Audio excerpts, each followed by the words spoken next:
cigarette but dropped on the floor. The grass scatters in an instant as if it were afraid. Jack feels so strange. He excavation of the ground with a pickaxe, surprised to find the land is made of Play-Doh. Looking again overhead, the clouds are incredibly neat and tidy. The sun is also so unnatural. Jack sets up a ladder and prepares to climb up to have a look. Just the moment he climbed to the roof, the scene in front of him stunned him. Ahead of us a vast expanse of houses neatly lined up. Jack felt an indescribable sense of eerie horror. He dared not stay here any longer. Pulling his girlfriend heading outside, they got in the car and prepared to leave the area, but Ellie drove around several times. No matter how she drive, they can't get out. Jack thought it was Ellie who had gotten lost, so he got in the driver's seat looking for a way out. The car keeps moving through the villa area, from daytime driving to nighttime. Eventually the car ran out of fuel. They didn't make it out either. By now the two were tired and hungry, and only one house in the dark villa area has a light on. They got out of the car and tried to go inside to find food, only to find out that this is the same Villa 9 they went into before. Although a little scared, but they decided to stay the night anyway. Jack opened the fridge. Inside is a plate of strawberries and a bottle of a drink. Jack grabbed a strawberry and stuffed it into his mouth, and yet the strawberries had no flavor. Ellie also tries a bite. This feels like eating toilet paper. After eating they are ready for bed. The deadly silence kept the two of them awake for a long time. The next day they were up just as the sun was rising. Jack thought of a great way to get out. They keep going in one direction. In this way there is always the end of the road. They don't know how many villas they have walked through.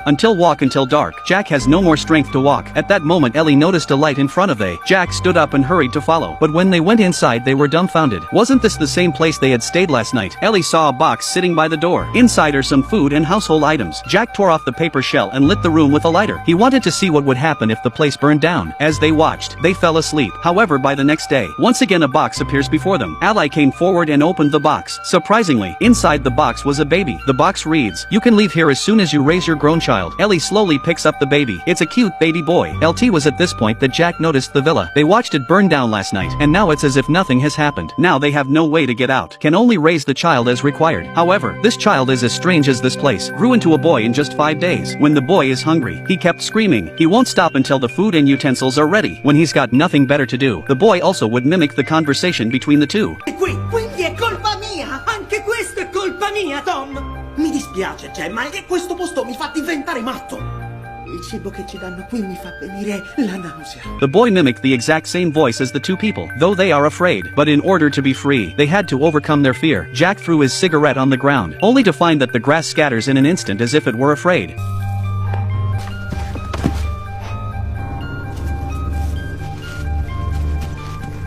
The excavation of the ground with a pickaxe, surprised to find the land is made of Play-Doh. This one discovery makes Jack have a new idea. He got his tools out of the car, and the two of them just started digging down. The little boy watched it all. He didn't stop them or help them. After that, Jack woke up every day and started digging, and he didn't go back to bed until nightfall. Time passes day by day, and the pit is getting deeper and deeper. Jake doesn't even go back to sleep. When he got sleepy, he would lie down in the pit for a while. When he woke up, he kept digging. Ellie took care of the weird child every day. On this day, Ellie was playing a game with the kid. She had the idea of having the kid imitate someone they'd never seen before.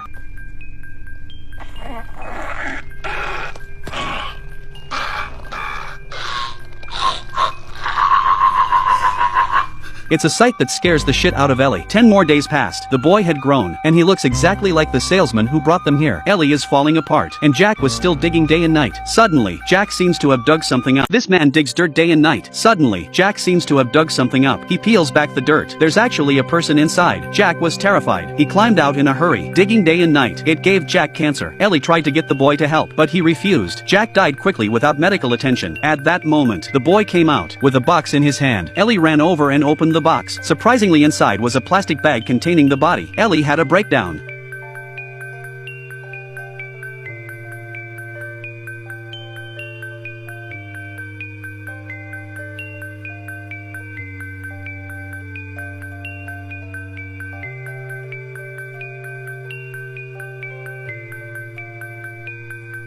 Watching the boy put Jack in a bag and threw him into the pit that Jack had dug himself. Ellie didn't want to live without Jack. She hid in the car. When the boy came out, she crept closer to the boy and then sneaked up on him and attacked. The boy was knocked to the ground. Ellie raises her hand again, ready to finish him off. This time the boy dodges.